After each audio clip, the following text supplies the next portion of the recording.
Hello and welcome back to the Alteryx Weekly Challenge with me, Nick Bignell. This is challenge number 89 and it's analyzing social media chats. So the data is based off hashtags that are Twitter hashtags that are related to the United Nations General Assembly, guessing from 2017, and they want to know what insights we can derive from the data.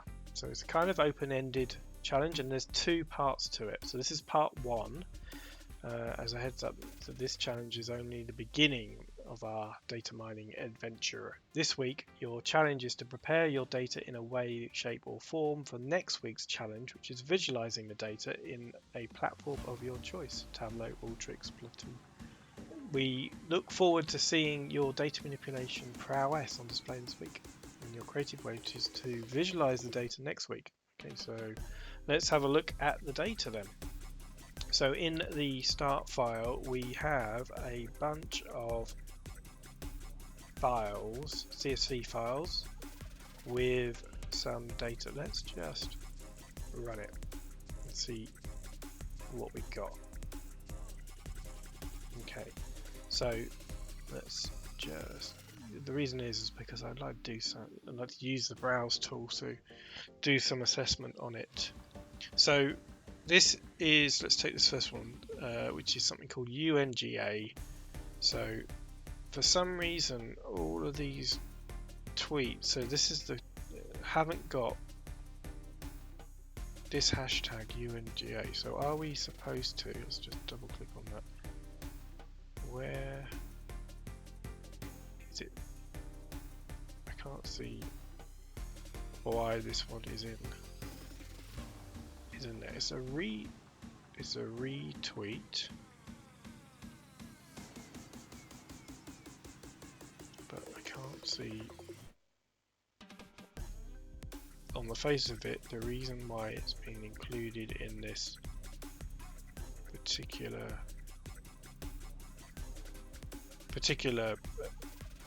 data set. Okay, so we've got, so it's a retweet, they've got a time, date, got followers, friends, total users, total tweets, it wasn't a reply, we got location, but we got a number of holes in a lot of this data. That is a lot of nulls and location. This hashtag one is the one that's really worrying. Maybe we just don't need. So what about this one? Has this got? Okay, so there's more rows. Maybe I'm missing it. No. So this one.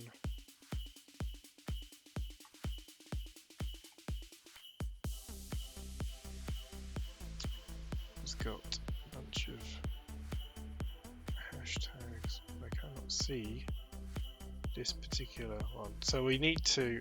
Okay, so I'm thinking we want to take the hashtag from here and we want to filter on it, so we only get, well, first of all we want to get rid of all the nulls, but we want to check if anything, see this one's got it in it but that one hasn't, which suggests to me we just remove the other rows as noise. We then have, the retweets of that chat in there. So let's see if we can do this.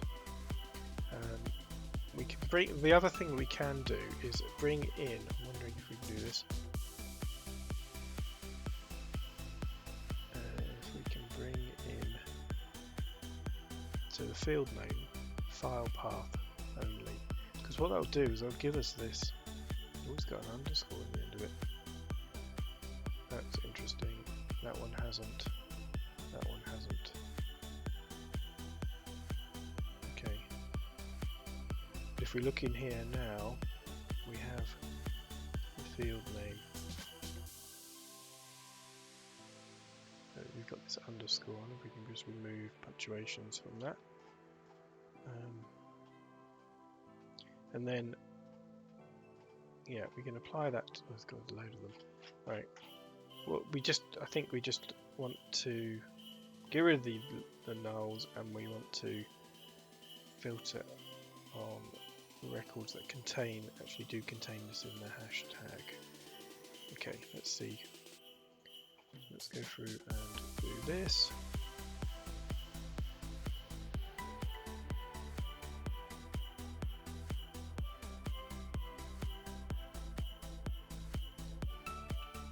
Okay, well, it took me a little bit of faffing around, but I worked out that if we got to get rid of this underscore, but if we use this file name to then filter on this hashtag tone, we can then just get those which have that. Now we can probably do that for all of them, and we don't need to worry about it. So let's move that down because this doesn't matter so much. We can then just bring them all, not a union the whole lot. What I'm thinking, and then that will bring in. Well, first of all, see if we've got all the same rows. I'm guessing the same columns, and that will bring in one big data set that we can then utilize. Now, do we want to keep as much as possible? We might also want to unique on this ID, because I think that's the tweet. So we want to get rid of duplicates as well. So let's just bring all of them in. Last one. Bring them all in, and then the final one, preparation. I think. Well, I mean, I'm going to keep some of this information, even like the location and things like that, for now, because I think it might be. Oh, we're going to unique on something. Hold on, it's just unique on the ID. So we only have one. We'll see. That may not make any difference. Okay, so let's have a look. Oh, we did have duplicates in there. Interesting. There we go. Right. So let's find this first one. Oh, that's gonna be, yeah, it's here. 6. Is that it? 6 6. 6. Yeah, it's the same. That's the same one. So we duplicate it. We got rid of the duplicates. That brings it down a few thousand rows, and then we have something to deal with. Right, applied to something. We've now got rid of the retweets. No, there's still retweets in there. True is true. Got the date, time. So the date is this format. So let's just do a pass on date time on the date. It's a bit wider so we can see what we're doing. So we want to actually create a proper date, and the format is month, day, year, slashes. Okay, so that'll give us a actual date to deal with. I'll just call it date. I'll keep it the same. Can we do that? Yeah, just why not?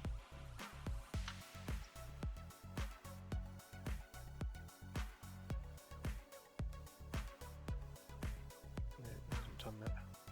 Let's just call it date 2. Okay, right. So that didn't work, but we can then clean that up by just getting rid of the date. In fact, we can get rid of some of the fields I don't think we need. So date is definitely one of them, and we can call this one date instead. And we can location. I didn't see could be useful, but I want to try and keep this as clean as possible. The ID is probably a little bit useful. Obviously, the tweet itself may be useful. Number of retweets, number of favorites, hashtag itself, or all the hashtags itself on that particular setup. Date, we've got rid of time. We can keep that for now. I think we could convert it to real time from the string, but I'll leave. Maybe we'll convert it. We'll see. Might be worth doing that. So we want to take time. custom. Let's say there's that one. So let's run that.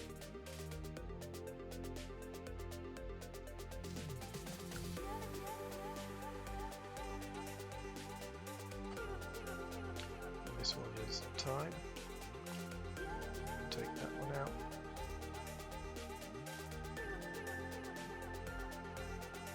Okay, and then what else do we need? We need location, screen user, maybe useful, followers, friends listed,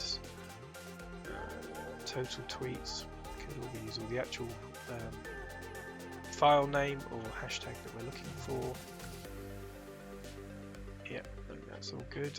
And then we just need to output it to something. So I'm going to create a data output. I'm just going to create a Alteryx YXDB, and we'll call it data prep output. Okay, let's do that and run it.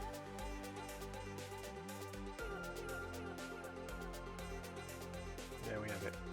We have a nice clean together, we'll see, data set. I think relatively okay. This has got lots of nulls in it. It's got a few results in there, so but the rest of nulls and the rest seems a bit cleaner. Right. Thank you very much for watching. We'll see you again for the next episode, which is the data visualization. Right, now let's move on to challenge number 90. Now this is where we have to visualize the data set that we've just created. So I'm going to use Alteryx to do this, because I thought I might as well stay in the same product. Reporting's okay. It's really good if you've got lots of time, and I haven't got lots of time, but if you've got lots of time to tweak it and get it in exactly the right format. But I've just thought I'd just throw something together and see what we can do. So I think the first thing we need to do is get an input to bring that YXDB that I created in. So if we do that, and then we just basically, it's the last file I've got there. So that's now going to bring in the data. Now I think first of all, these are the reporting tools. We can do quite a lot of different things with them, but I think I'll just start with a chart. Now with the raw data, and what you do is press this configure chart, and it will bring up thing, and you need to add a layer to it. You can add multiple layers that do different things.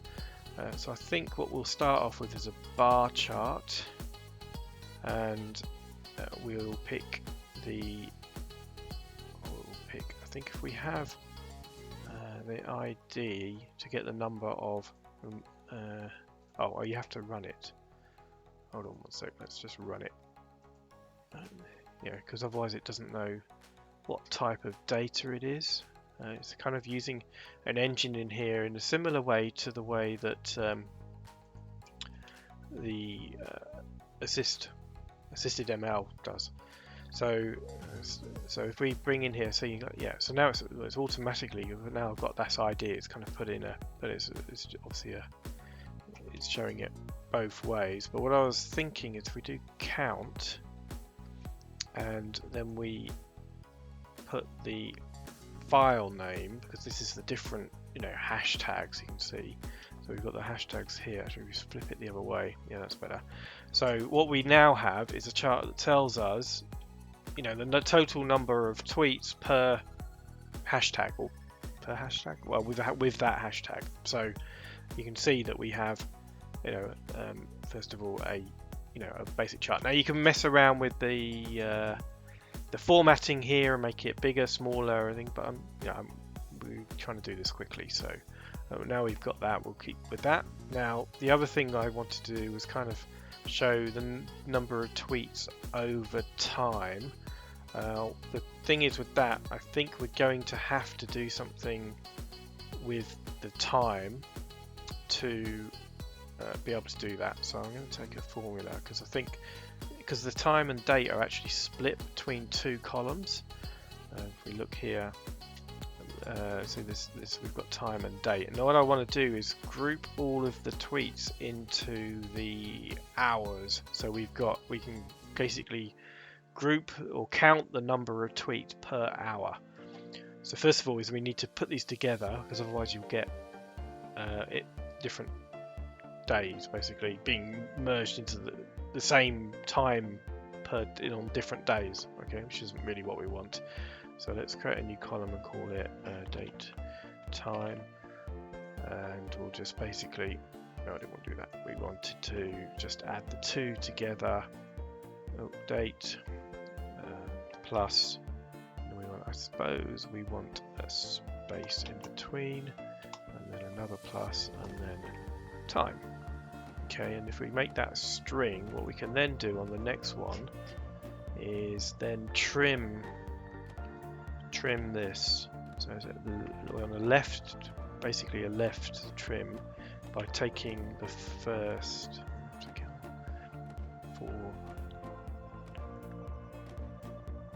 13 characters. Yeah, that's right, because there's a preview there. Okay, so what that does is that will then just put, just take the first hour, the hour of each tweet, and we can then just group by that. So if we bring in a summarize, we can then take the file name. So we want to group by that, so we can have some distinction. We then want to take this date time thing we've created and group by that, and then I think if we just basically count this, then that should give us the number of tweets per hour. So we run that, and then that should give us, yeah, so we've got like a per number, count of tweets per hour, so 15, you can see there's 15 or whatever. So then we can bring it in the reporting chart tool, and then what I want to do is configure this one,